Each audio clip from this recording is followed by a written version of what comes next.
আসসালামু আলাইকুম guys, this is Noman Basar। Python with Django প্লেলিস্টে আপনাদের স্বাগতম। আজকে লেকচার ভিডিওতে আমরা দেখব জ্যাঙ্গো কিভাবে ইনস্টল করতে হয়।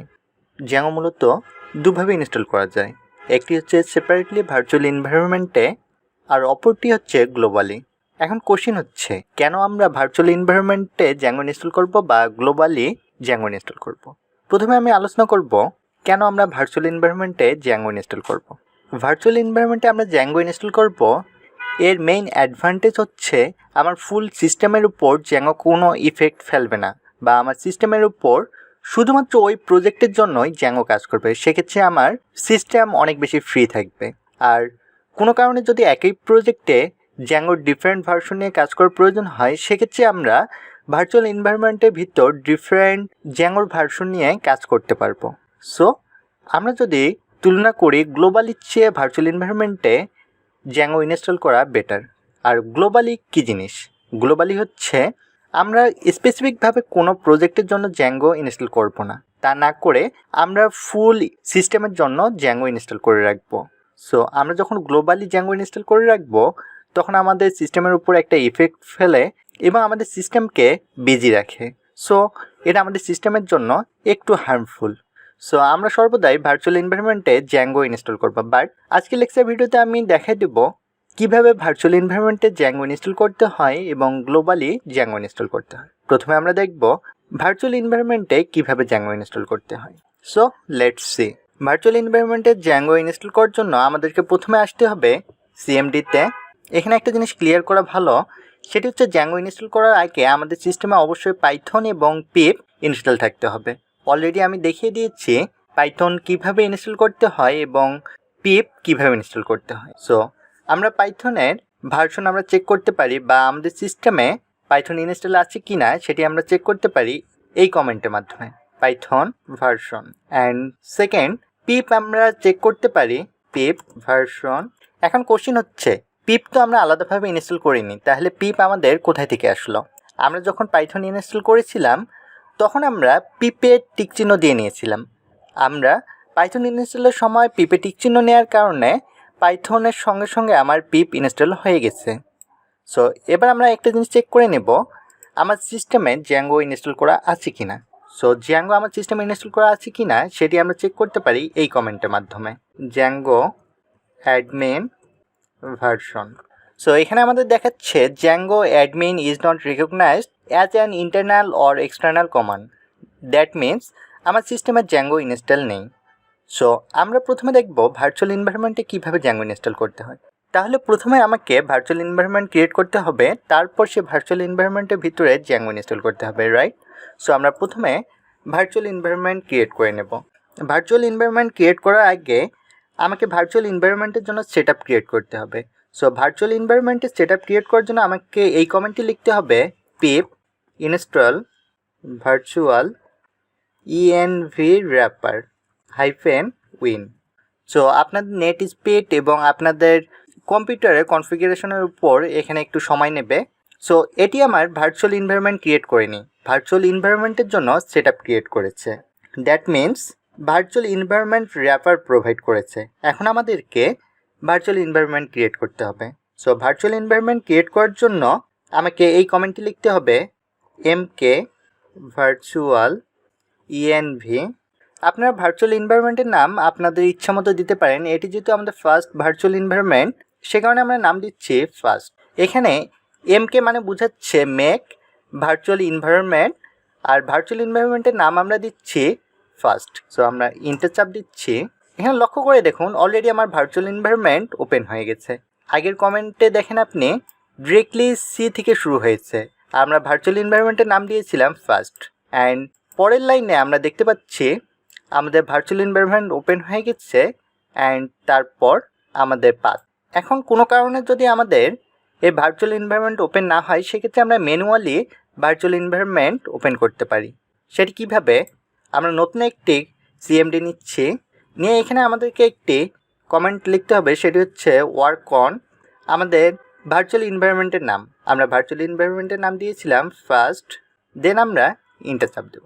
লক্ষ্য করে দেখুন এখানে আমার ভার্চুয়াল এনভায়রনমেন্ট ওপেন হয়ে গেছে। সো কোনো কারণে যদি আমাদের ভার্চুয়াল এনভায়রনমেন্ট ওপেন না হয় সেক্ষেত্রে আমরা ম্যানুয়ালি এভাবে ভার্চুয়াল এনভায়রনমেন্ট ওপেন করতে পারি। অলরেডি আমরা ভার্চুয়াল এনভায়রনমেন্ট ক্রিয়েট করেছি। সো এখন আমরা এই ভার্চুয়াল এনভায়রনমেন্টের ভিতরে জ্যাঙ্গো ইনস্টল করব। জ্যাঙ্গো ইনস্টল করার জন্য আমাদেরকে এই কমেন্টটি লিখতে হবে pip install Zango. Zango install হতে একটু সময় নেবে আপনাদের নেট স্পিড অ্যান্ড কম্পিউটার কনফিগারেশনের উপর। সো আপনারা একটু ধৈর্য সহকারে ওয়েট করবেন। আপনারা এখানে ফোকাস করুন সাকসেসফুলি ইনস্টলড, রাইট? এখন আমরা চেক করে দেখব জ্যাঙ্গো আমাদের ভার্চুয়াল এনভায়রনমেন্টে সঠিকভাবে ইনস্টল হয়েছে কিনা, বা আমাদের সিস্টেমের যে জ্যাঙ্গোটি ইনস্টল হয়েছে সেটি ভার্সন কত। সো জ্যাঙ্গোর ভার্সন চেক করার জন্য আমরা এই কমেন্টটি লিখব জ্যাঙ্গো অ্যাডমিন ভার্সন। আমাদের সিস্টেমে 3.2.10 এই ভার্সনের জ্যাঙ্গোটি ইনস্টল হয়েছে।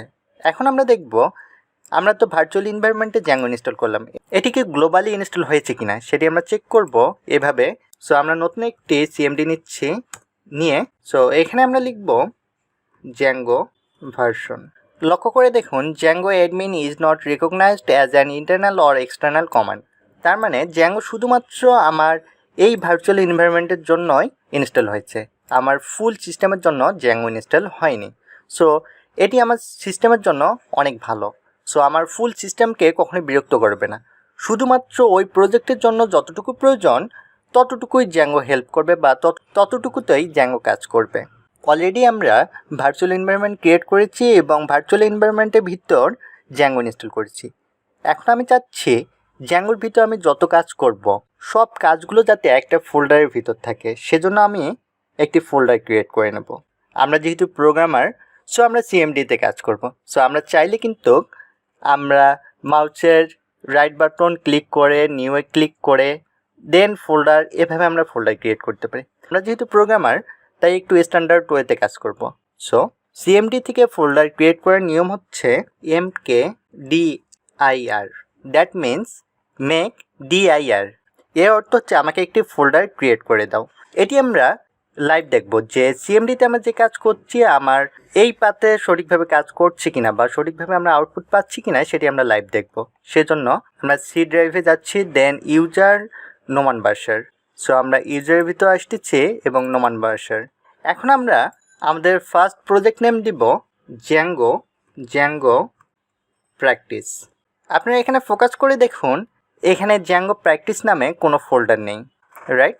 জাস্ট আমি এখানে ইন্টার ক্লিক করব আর এখানে আমার জ্যাঙ্গো প্র্যাকটিস নামে একটি ফোল্ডার ক্রিয়েট হয়ে যাবে। সো আমি এখানে ইন্টার চাপ দিচ্ছি। এই দেখুন আমরা এখানে যে নামটি দিয়েছিলাম জ্যাঙ্গো প্র্যাকটিস সেটি ক্রিয়েট হয়ে গেছে, জ্যাঙ্গো প্র্যাকটিস। সো আমরা এই ফোল্ডারের ভিতর প্রবেশ করছি। এখানে ফোকাস করে দেখুন আমার ফোল্ডারটি ব্ল্যাঙ্ক। আমরা যেহেতু এই ফোল্ডারের ভিতর জ্যাঙ্গো সকল কাজ করব, সো আমাদের এই ফোল্ডারের ভিতর প্রবেশ করতে হবে। সো আমরা এই ফোল্ডারে প্রবেশ করার জন্য যে কাজটি করব সেটি হচ্ছে সিএমডিতে এসে লিখব CD, that means change directory. আমরা এই ফোল্ডার নেমটি দেব। এখন লক্ষ্য করে দেখুন আমার কারেন্ট পাথ হচ্ছে নোমান বাসার, আর আমি প্রবেশ করতে চাচ্ছি জ্যাঙ্গো প্র্যাকটিস, দ্যাট মিনস এই ফোল্ডারে আসার জন্য। সো সেজন্য আমি যে কাজটি করলাম সেটি হচ্ছে CD change directory Zango practice দিয়ে আমি ইন্টার চাপ দিলাম। এখানে দেখুন আমার পাথ চেঞ্জ হয়ে গেছে, নোমান বাসার তারপর জ্যাঙ্গো প্র্যাকটিস, দ্যাট মিনস আমার কারেন্ট লোকেশন এখানে। এখন আমরা জ্যাঙ্গো প্র্যাকটিসের ভিতর একটি প্রজেক্ট ক্রিয়েট করব। সো প্রজেক্ট ক্রিয়েট করার জন্য আমাকে যে কমেন্ট লিখতে হবে সেটি হচ্ছে জ্যাঙ্গো অ্যাডমিন স্টার্ট প্রজেক্ট। এখন আমরা প্রজেক্ট নেম ইচ্ছা মতো দিতে পারি। সো এটি আমাদের যেহেতু ফার্স্ট প্রজেক্ট সে কারণে আমরা নাম দিচ্ছি ফার্স্ট প্রজেক্ট। এখানে লক্ষ্য করুন জ্যাঙ্গো প্র্যাকটিস এই ফোল্ডারটি কিন্তু ফাঁকা আছে। যখনই আমি Zango admin start project and project name দিচ্ছি ফার্স্ট প্রজেক্ট, এখানে ক্লিক করব, এখানে আপনারা ফোকাস করে দেখবেন কি পরিবর্তন আসে। সো এখানে আমি ইন্টারেস্ট ক্লিক করছি, লক্ষ্য করে দেখুন আমার ফার্স্ট প্রজেক্ট এই নামে একটি ফোল্ডার ক্রিয়েট হয়েছে। তো আমি এই ফোল্ডারের ভিতর প্রবেশ করছি এবং সেম নামে আরেকটি ফোল্ডার ক্রিয়েট হয়েছে। এখন কোশ্চিন হচ্ছে কেন দুটি ফোল্ডার ক্রিয়েট হলো। এখন দুটি ফোল্ডার ক্রিয়েট হওয়ার কারণ হচ্ছে ফার্স্ট প্রজেক্ট এটি হচ্ছে outer folder and first project এটি হচ্ছে ইনার ফোল্ডার। এই ফার্স্ট প্রজেক্টের ভিতর বিল্ডিং কিছু কাজ করা আছে। আমরা নেক্সট ভিডিওতে এই বিল্ডিং কাজগুলো সম্পর্কে বিস্তারিত আলোচনা করব, বাট আজকে আমরা আলোচনা করব outer folder and inner folder নিয়ে। সো আপনারা ফোকাস করে দেখুন, আউটার ফোল্ডারের ভিতরে দুটি ফোল্ডার আছে, একটি হচ্ছে manage.py আর একটি হচ্ছে ফার্স্ট প্রজেক্ট। আমরা যখন বড় প্রজেক্ট নিয়ে কাজ করব সেখানে আমাদের অনেকগুলো অ্যাপ বা অনেকগুলো প্রজেক্ট ক্রিয়েট করতে হবে, কারণ হচ্ছে আমরা যখন একটি বড় প্রজেক্ট করি সেখানে ডাটাবেস রিলেটেড অনেক কাজ থাকে বা HTML CSS এই টাইপসের ডিজাইনিং পার্ট নিয়ে অনেক কাজ থাকে বা আমাদের অনেক বেশি কাজ করতে হয়। সো আমরা আলাদা আলাদাভাবে অনেকগুলো প্রজেক্ট বা অ্যাপস ক্রিয়েট করব। এখন আমরা তো আলাদা আলাদা অনেকগুলো অ্যাপস বা প্রজেক্ট ক্রিয়েট করলাম, সেই সব অ্যাপস বা প্রজেক্টকে তো একসঙ্গে রান করাতে হবে, দেন আমি সবগুলো কম্বাইন করে তো আউটপুট দেখব, তাই না? সো সবগুলোকে যাতে আমি কম্বাইন করে আউটপুট দেখতে পারি সেই কাজটি আমাকে করবে আউটার প্রজেক্টের ভিতরে যে manage.py আছে এটি। এখন কোশ্চিন হচ্ছে manage.py এটি কি? manage.py হচ্ছে পাইথনের একটি বিল্ডিং ফাংশন, আর আমরা পাইথন manage.py রান সার্ভার এই কমান্ডটির মাধ্যমে আমাদের ফুল প্রজেক্টটিকে একটি সার্ভারের মাধ্যমে রান করতে পারি। এখন কোশ্চিন হচ্ছে সার্ভারের কেন প্রয়োজন? এর উত্তর হচ্ছে জ্যাঙ্গো দিয়ে আমরা যে অ্যাপটি ডেভেলপ করি সেটি মূলত হচ্ছে একটি ওয়েবসাইট, আর পাইথনে manage.py এর ভিতর পাইথনের বিল্ডিং সার্ভারের কোড করা আছে, অ্যান্ড এটি রান করলে আমাদের একটি সার্ভারে ওপেন হয়। সো এটি কিভাবে ওপেন হয় সেটি আমরা আমাদের সিএমডিতে এসে দেখি। আমাদের কারেন্ট লোকেশন হচ্ছে আউটার ফোল্ডার, রাইট? সো আমাকে এই আউটার ফোল্ডারের ভিতরে প্রবেশ করতে হবে, রাইট? সো আউটার ফোল্ডারের ভিতরে প্রবেশ করার জন্য দ্যাট মিন্স এই পোর্শনে আসার জন্য আমাকে ডিরেক্টরি চেঞ্জ করতে হবে, রাইট? আমরা ডিরেক্টরি কীভাবে চেঞ্জ করতে হয় সেটি জানি, সেটি হচ্ছে cd চেঞ্জ ডিরেক্টরি, অ্যান্ড আমরা এই ফোল্ডারের ভিতর যাব, ফার্স্ট প্রজেক্ট, দেন আমরা ইন্টার চাপ দেব। তার মানে এখন আমি ফার্স্ট প্রজেক্টের ভিতরে প্রবেশ করেছি। এখন আমি সিএমডিতে দেখব যে ফার্স্ট প্রজেক্টের ভিতর আমার কি কি ফোল্ডার আছে সেটি চেক করার জন্য আমরা যে কাজটি করব dir, that means directory. So আপনারা লক্ষ্য করে দেখুন এখানে দুটি ফোল্ডার আছে, একটি হচ্ছে ফার্স্ট প্রজেক্ট এই ফোল্ডারটি, আরেকটি হচ্ছে manage.py, রাইট? এই যে manage.py। সো আমরা এই manage.py এর মাধ্যমে আমাদের ফুল প্রজেক্টটিকে রান করাবো। সো এটি আমরা কীভাবে রান করাতে হয় সিএমডি থেকে সেটি আমরা এবার দেখব। এই কমান্ডটি হচ্ছে Python manage.py run server. Already আমরা আলোচনা করেছি পাইথন manage.py রান সার্ভার কেন ইউজ করেছি। সো আমরা ইন্টার চাপ দিচ্ছি, এখানে আমরা একটা লিঙ্ক পেয়েছি, এই লিঙ্কটির মাধ্যমেই আমরা আমাদের প্রজেক্টকে রান করাবো। সো আমরা এই লিঙ্কটিকে কপি করে নিচ্ছি, নেওয়ার পর আমাদের পছন্দের যে কোনো একটি ব্রাউজারে আসবো এবং লিঙ্কটিকে আমরা পেস্ট করে দেব, দিয়ে ইন্টার চাপ দেবো। আমরা আমাদের ফার্স্ট জ্যাঙ্গো প্রজেক্টের ভিউ দেখতে পাচ্ছি, রাইট?